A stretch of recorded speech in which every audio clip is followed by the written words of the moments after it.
Hello everyone, my name is Bao the Pigeon, and I know what you're thinking. Did I just cut this hair myself because it's so damn freaking uneven? And the answer is yes. I'm sorry to future me for seeing this video. Today I want to get into something Deep.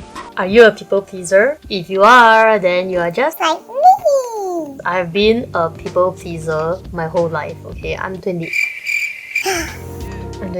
this year, okay, as of 2024. I have always liked going along with whatever my friends do or say. I'm a very easygoing person all my life. It's a trait that I like about myself.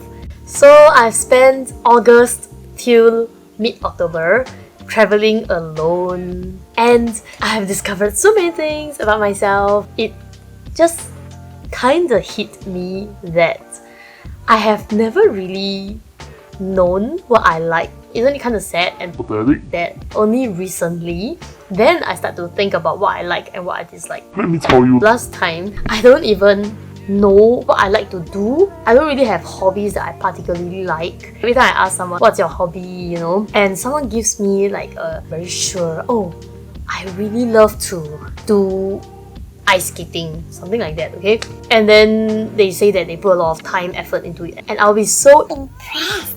Can you imagine being Impressed? by someone having a Hobby. They don't win anything from it, but they just love it, and even though they suck at it, they still continue doing it. It's kind of strange because I don't really have a favorite whatever or something that I really like, and I think it's because I have always been somewhat of a people pleaser. I'm not saying it's bad, I'm not saying it's any kind of Negative.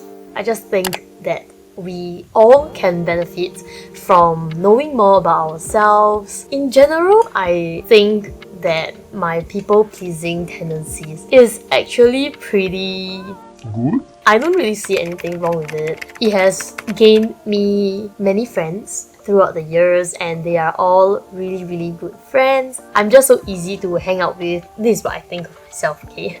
I would ask people to go out, and then usually whatever they want to do, I would do it. If you're in Singapore, you know that the term that I'm looking for is that I'm very On.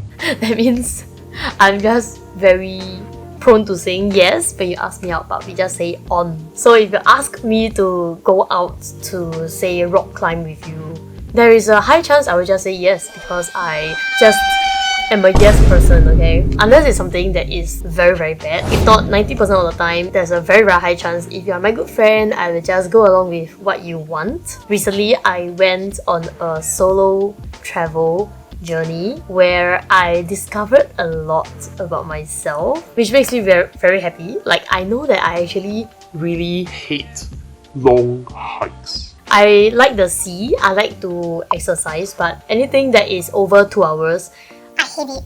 I really, really Hate it. and I really like to cook myself. I just realized I don't really have a very strong idea of who I am as a person. I have never really stopped to think whether I like a particular thing or whether I dislike a particular thing, So even if I'm not very prone to something, I will still go and try it. It's just kind of a part of who I am as a person. I know that my preferences will change as I grow older, but for now, I'm very happy to discover myself again. Or have I ever really discovered myself? I want to describe this in a more visual or like a more Sensual? way, which is that it is like you discover a wonderful new. Perfume scent. Okay, what I wanted to say is Discovering myself feels like smelling a new wonderful scent that I have never smelled before in my life. It smells new, it smells fresh, wait, where is it? and I know I always want to smell it.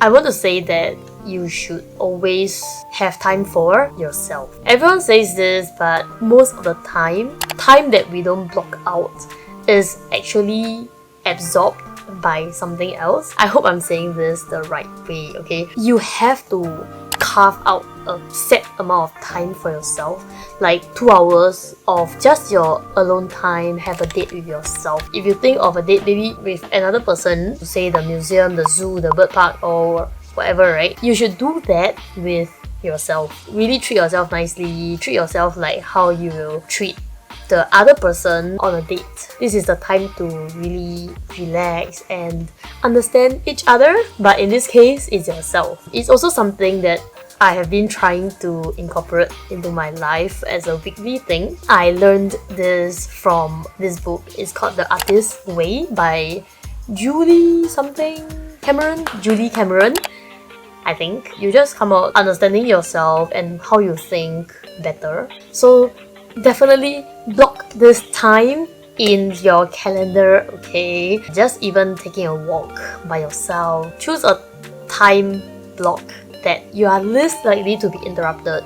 So say like your kids are sleeping or your partner is working, so there is little demand for your time. This is the best time to have a dedicated time slot every week, really just for yourself. If you need to switch it around, definitely do it. That is very important, okay? You are very important. So if someone asks you out for that time block, and That is your solo time. right? So what will you say? So you repeat after me. I'm sorry, I already have plans.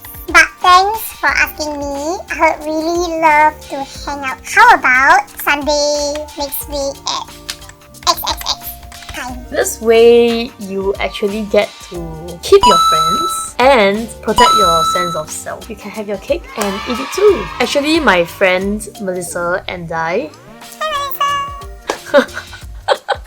always do that. We actually have a list of things that calms us down. I don't know, sometimes it's really like the little things that you stop and look at. This will help you to discern what you like and what you dislike. You can keep a list of things that makes you happy, and then you have a list of things that you try to avoid as much as possible. If you know that is something that will put you in a bad mood, try to outsource it. Whatever that you can outsource, you should outsource it, okay? Things that you dislike, so you try not to do it as much as you can, or maybe swap some roles with your colleague. Maybe there's something that he dislikes that you are neutral or you like doing, and he's okay with some parts that you dislike. The next thing you want to do is to journal it. Write down your thoughts, your emotions. When I had a lot of time to myself, I was journaling way more than I ever would, and it really helps to process my thoughts better. The journaling has made me a much happier, a more relaxed person. I'm not sure what will work for you, but if you haven't tried journaling, give it a try, okay? Then you will know what you like, what you dislike.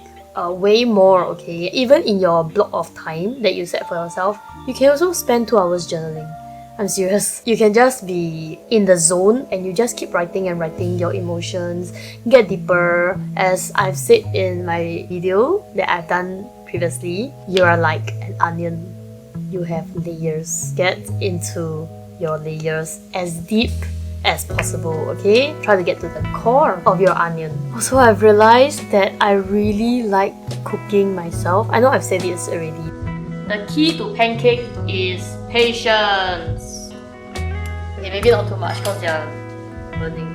It's just so therapeutic. I think we all have to find that particular thing that is just very therapeutic for us. I'm thinking of learning how to paint or draw or something, because as humans, actually our hand, brain, our mind, hand, something about like the hand-eye coordination, it really helps with our brain processing thoughts. So I will pick up something this year. Honestly, like jogging or working out, that's not therapeutic for me, okay? I don't know how people can find it's relaxing to maybe go for a run or something. For me, that is Torture. actually when I walk my dog, I think it's okay. So find that particular thing or things that makes you relax. This will be something that you can always fall back on when you're having a hard time, when you're having a bad day. I feel like knowing what I like and dislike has actually helped me to become a better partner, a better daughter, a better whoever. I mean, I'm not a mother. If you know what you like, what you dislike, right? You are better able to steer your actions to something that maybe you like more. And if someone is doing something that you dislike, or someone asks you to do something that you dislike, you know that you will be in a bad mood, so you know to turn it down before you actually start engaging in the thing, or you can give the other person a warning. I think it is so important to know, because we are living in such a fast-paced world. We don't stop and think about what we like, what we dislike. Do you have this problem too? You may not be almost 30 like me. You can be like 40, you can be 50, 60, 70. If you are rediscovering yourself, let me know down in the comments what has helped you. It doesn't have to be from this video, and definitely like this video if it has helped you in some way. If you like me as a person, remember to subscribe. I have lots of issues and I'm still learning a lot of things. Okay, I'll see you in the next video. Bye.